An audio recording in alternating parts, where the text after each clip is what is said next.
ਜਿੱਥੇ ਇਨੀ ਦਿਨੀ ਕਥਿਤ ਕਿਸਾਨ ਵਿਰੋਧੀ ਬਿੱਲਾਂ ਨੂੰ ਲੈ ਕੇ ਕਿਸਾਨ ਜਥੇਬੰਦੀਆਂ ਵੱਲੋਂ ਦਿੱਲੀ ਵਿਖੇ ਬੀਤੇ ਕਰੀਬ 3 ਮਹੀਨਿਆਂ ਤੋਂ ਧਰਨਾ ਲਗਾ ਕੇ ਕਿਸਾਨਾਂ ਦੇ ਚੰਗੇਰੇ ਭਵਿੱਖ ਲਈ ਕੇਂਦਰੀ ਖੇਤੀਬਾੜੀ ਕਾਨੂੰਨਾਂ ਨੂੰ ਰੱਦ ਕਰਨ ਦੀ ਮੰਗ ਕੀਤੀ ਜਾ ਰਹੀ ਹੈ, ਉੱਥੇ ਹੀ ਕੁਝ ਕਿਸਾਨ ਅਜਿਹੇ ਵੀ ਨੇ ਜੋ ਰਿਵਾਇਤੀ ਖੇਤੀ ਦੇ ਨਾਲ-ਨਾਲ ਕੁਦਰਤੀ ਖੇਤੀ ਕਰਕੇ ਜਿੱਥੇ ਜ਼ਹਿਰ ਮੁਕਤ ਅਨਾਜ ਆਪਣੇ ਪਰਿਵਾਰ ਲਈ ਉਗਾ ਰਹੇ ਨੇ, ਉੱਥੇ ਹੀ ਉਹ ਆਪਣੇ ਖੇਤ ਵਿੱਚ ਉਗਾਏ ਜ਼ਹਿਰ ਮੁਕਤ ਖੇਤੀ ਉਤਪਾਦਾਂ ਨੂੰ ਖੁਦ ਪ੍ਰੋਸੈਸ ਕਰਕੇ ਵੇਚਦੇ ਨੇ ਅਤੇ ਚੰਗਾ ਮੁਨਾਫਾ ਕਮਾ ਰਹੇ ਨੇ।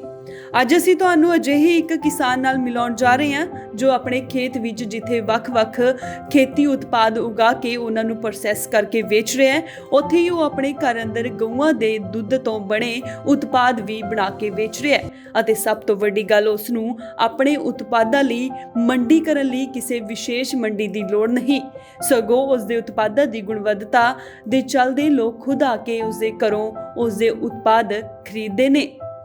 ਫਰੀਦਕੋਟ ਜ਼ਿਲ੍ਹੇ ਦੇ ਪਿੰਡ ਰੁਮਾਣਾ ਅਲਬੇਲ ਸਿੰਘ ਵਾਲਾ, ਜਿਸ ਨੂੰ ਟੇਸ਼ਨ ਵਾਲਾ ਰੁਮਾਣਾ ਵੀ ਕਿਹਾ ਜਾਂਦਾ ਹੈ, ਦਾ ਇੱਕ ਕਿਸਾਨ ਸਤਕਾਰ ਸਿੰਘ ਇਨੀ ਦਿਨੀ ਬਾਕੀ ਕਿਸਾਨਾਂ ਲਈ ਮਿਸਾਲ ਬਣਿਆ ਹੋਇਆ ਹੈ। ਸਤਕਾਰ ਸਿੰਘ ਨੇ ਆਪਣੀ ਜ਼ਮੀਨ ਵਿੱਚ ਘਰ ਦੇ ਨਾਲ ਲੱਗਦੀ ਕਰੀਬ 3 ਏਕੜ ਵਿੱਚ ਜ਼ਹਿਰ ਮੁਕਤ ਖੇਤੀ ਸ਼ੁਰੂ ਕੀਤੀ ਸੀ, ਜਿਸ ਕਾਰਨ ਜਿੱਥੇ ਅੱਜ ਉਸ ਦਾ ਆਪਣੇ ਇਲਾਕੇ ਵਿੱਚ ਇੱਕ ਚੰਗੇ ਕਿਸਾਨ ਵਜੋਂ ਨਾਮ ਬਣਿਆ ਹੋਇਆ ਹੈ, ਉੱਥੇ ਹੀ ਉਹ ਆਪਣੇ ਇੱਕ ਸੁਚੱਜੇ ਕਾਰਜ ਕਾਰਨ ਬਾਕੀ ਕਿਸਾਨਾਂ ਲਈ ਪ੍ਰੇਰਣਾ ਦਾ ਸਰੋਤ ਬਣਿਆ ਹੋਇਆ ਹੈ।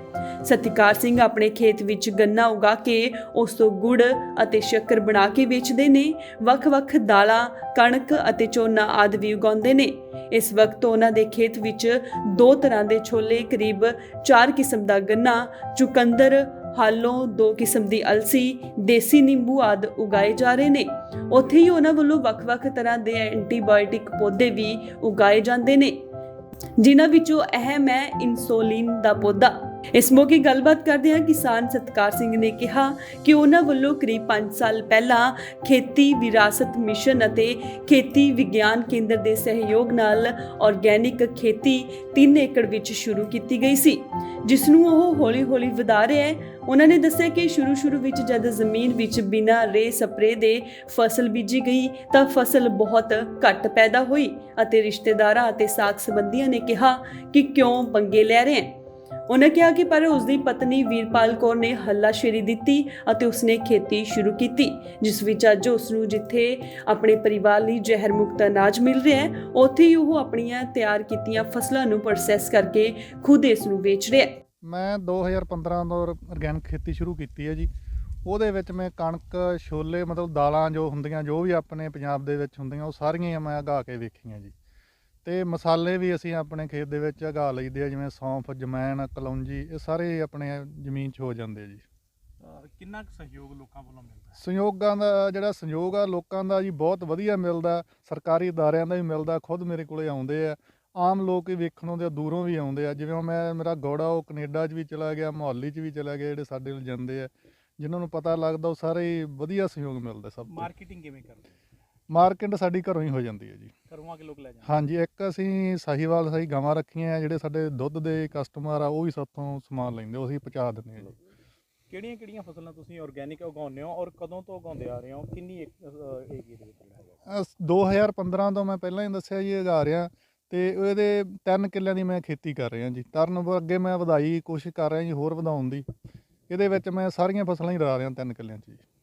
ਕਣਕ ਤੁਹਾਡੀ ਹੈ ਜਿਹੜੀ, ਉਹ ਕੀ ਰੇਟ ਵਿਕਦੀ ਹੈਗੀ ਆ ਅਤੇ ਫਸਲਾਂ ਦਾ ਕੀ ਰੇਟ ਮਿਲ ਜਾਂਦਾ? ਕਣਕ 5500 ਤੋਂ ਲੈ ਕੇ 6000 ਰੁਪਏ। ਅਸੀਂ ਆਟਾ ਵੀ ਬਣਾ ਕੇ ਦੇ ਦਿੰਦੇ, ਆਪਣੀ ਚੱਕੀ ਵੀ ਘਰੇ ਲਾਈ ਹੈ, ਵੀ ਬੰਦਾ ਥੋੜ੍ਹਾ ਅਨਾਜ ਲੈਂਦਾ ਤਾਂ ਕਿੱਥੇ ਵਸਾਊਗਾ, ਫਿਰ ਅਸੀਂ ਉਹਨੂੰ ਪ੍ਰੋਸੈਸ ਕਰਕੇ ਦੇ ਦਿੰਦੇ ਹਾਂ ਜੀ।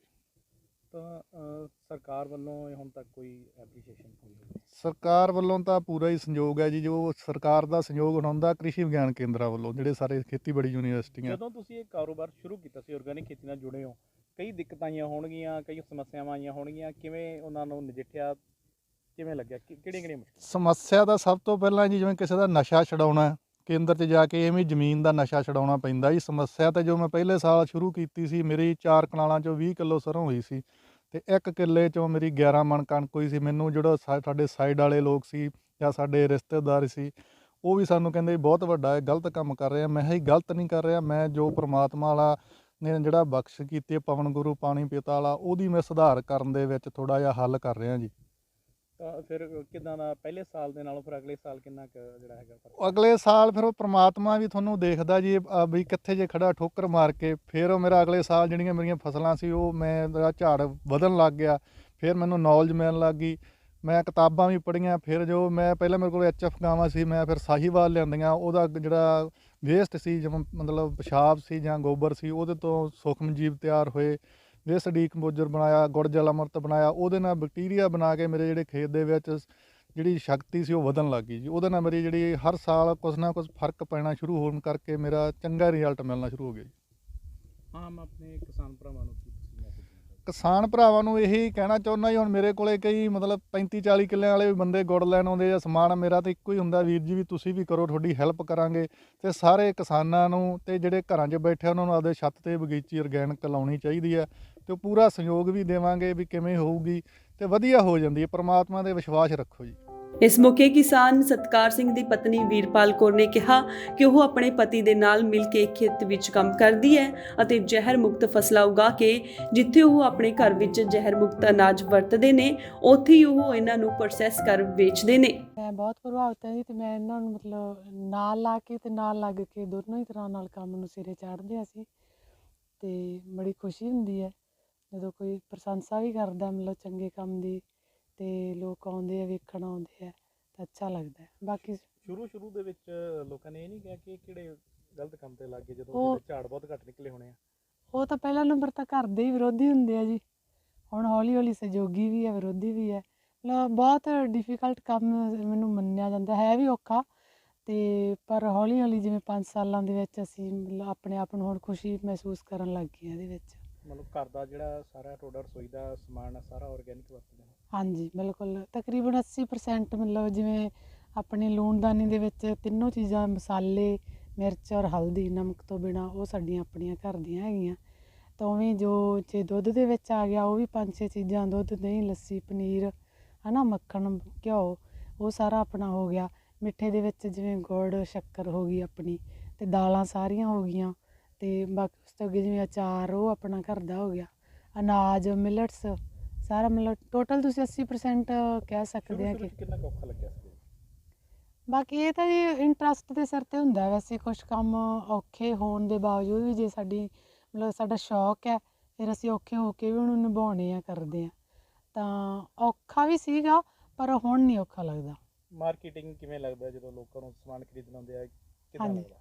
ਅੱਛਾ ਲੱਗਦਾ ਹੈ ਜੀ, ਵਧੀਆ ਲੱਗਦਾ ਹੈ। ਮਤਲਬ ਲੋਕ ਖੁਸ਼ ਹੁੰਦੇ ਆ, ਉਹਨਾਂ ਨੂੰ ਇਹ ਪ੍ਰਾਊਡ ਸਾਡੇ 'ਤੇ ਵੀ ਕਰਦੇ ਆ ਕਿ ਤੁਸੀਂ ਬਹੁਤ ਕੰਮ ਕਰ ਰਹੇ ਆ, ਜਦੋਂ ਕਿ ਸਾਨੂੰ ਘਰ 'ਚ ਬੈਠਿਆਂ ਨੂੰ ਇੰਨਾ ਪਤਾ ਹੀ ਨਹੀਂ ਲੱਗਦਾ ਕਿ ਅਸੀਂ ਕੀ ਕਰ ਰਹੇ ਹਾਂ।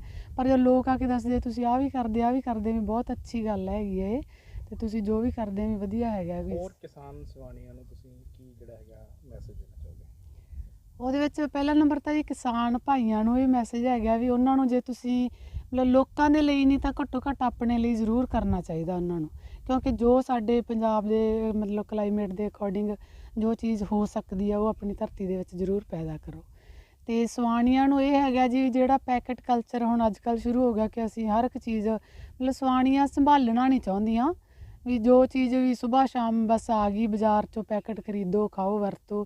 ਜਿਵੇਂ ਪਹਿਲਾਂ ਸਾਡੇ ਘਰਾਂ 'ਚ ਹੁੰਦਾ ਸੀ ਨਾ ਕਿ ਅਸੀਂ ਆਏ ਗਏ ਲਈ ਵੀ ਆਪਣੀਆਂ ਪੇਂਡੂ ਬੀਬੀਆਂ ਵੀ, ਜੋ ਸਾਰੇ ਲੋਕ ਰੱਖਦੇ ਸੀ ਨਾ ਕਿ ਆਹ ਘਿਓ ਸੰਭਾਲ ਕੇ ਰੱਖਣਾ ਜੀ, ਕੋਈ ਆਇਆ ਗਿਆ ਆ ਜਾਊਗਾ। ਤਾਂ ਹੁਣ ਸਾਨੂੰ ਇਹ ਫਿਕਰ ਹੀ ਨਹੀਂ ਗਾ ਕਿ ਅਸੀਂ ਜਾਣਾ ਜੀ ਮਾਰਕੀਟ 'ਚੋਂ ਸਭ ਕੁਛ ਮਿਲਦਾ, ਪਰ ਉਹ ਮਤਲਬ ਉਹ ਇੱਕ ਬੁਰਾਈ ਹੈ। ਜੇ ਤੁਸੀਂ, ਮੈਂ ਇਹ ਕਹਿੰਦੀ ਵੀ ਇਹ ਨਹੀਂ ਕਹਿੰਦੇ ਅਸੀਂ ਸਾਡੇ ਤੋਂ ਹੀ ਲਓ, ਮਤਲਬ ਤੁਸੀਂ ਸ਼ਹਿਰਾਂ ਵਾਲੇ ਲੋਕਾਂ ਨੂੰ ਵੀ ਅਪੀਲ ਹੈਗੀ ਹੈ ਕਿ ਤੁਸੀਂ ਕਿਸਾਨਾਂ ਨਾਲ ਜੁੜੋ, ਜੋ ਆਰਗੈਨਿਕ ਕਰਦੇ ਉਹਨਾਂ ਨਾਲ ਜੁੜੋ, ਅਤੇ ਉਹਨਾਂ ਤੋਂ ਜਿਵੇਂ ਇਕੱਠਾ ਸਮਾਨ ਜਿਹੜੀ ਫਸਲ ਆਉਂਦੀ ਹੈ, ਜਿਵੇਂ ਅੱਜ ਕੱਲ੍ਹ ਗੁੜ ਸ਼ੱਕਰ ਹੈ, ਵੀ ਉਹ ਤੁਸੀਂ ਆਪਣੀ ਲੋੜ ਅਨੁਸਾਰ ਉਹਨੂੰ ਲੈ ਕੇ ਖੁਦ ਉਹਨੂੰ ਸੰਭਾਲਣਾ ਸਿੱਖੋ, ਸੰਭਾਲੋ। ਕਿਉਂਕਿ ਬਾਹਰ ਪੈਕਟਾਂ ਦੇ ਵਿੱਚ ਸਾਨੂੰ ਪਤਾ ਹੀ ਹੈ ਕਿ ਕੈਮੀਕਲ ਪਾ ਕੇ ਅਸੀਂ ਲੋਕ ਉਹ ਖਾ ਰਹੇ ਹਾਂ, ਅਤੇ ਇਹਦਾ ਅਸਰ ਜਿਹੜਾ ਹੈਗਾ ਤੁਹਾਨੂੰ ਪਤਾ ਹੈ ਵੀ ਅੱਜ ਕੱਲ੍ਹ ਸਾਡੇ ਪੰਜਾਬ ਦਾ ਕੀ ਹਾਲ ਹੈਗਾ ਬਿਮਾਰੀਆਂ ਕਰਕੇ। ਫਰੀਦਕੋਟ ਤੋਂ ਗਗਨਦੀਪ ਸਿੰਘ, ਇੰਡੋਸ ਟੀਵੀ, ਆਸਟ੍ਰੇਲੀਆ।